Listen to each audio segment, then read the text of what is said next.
dyed stones are very interesting. Some healers have no problem using them energetically, and others just don't seem to resonate with them.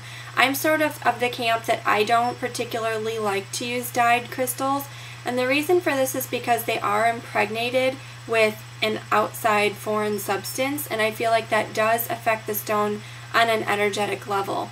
I really don't care to use those in my healing practice.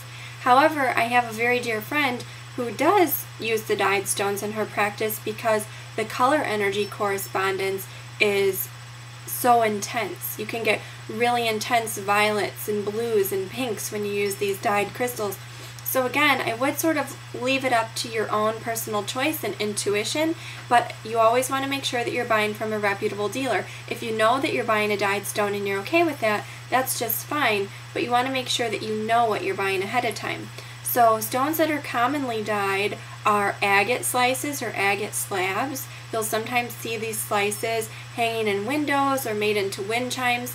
And they're very pretty, but they do have these dyed elements to them, so you want to make sure that, you know, if that's something that you're not comfortable using, that you know what you're purchasing. Other stones that are commonly dyed are quartz minerals, and sometimes you'll see amethyst dyed purple to intensify that purple color. The same goes with rose quartz. I've seen rose quartz dyed pink, or aventurine dyed darker green. So this is a practice that's often done where you start with this natural mineral that does have some color, but if the color isn't as intense as the manufacturer would like, then they sometimes enhance that or amplify that with these different dyes.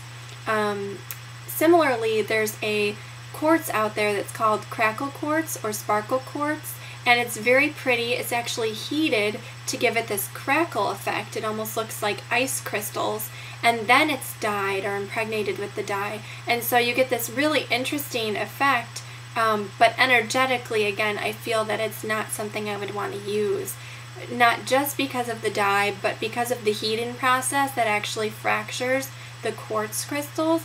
I feel that that's not a very energetically sound practice. Like I always say, if I wouldn't want it done to me, I wouldn't want to do it to my crystals.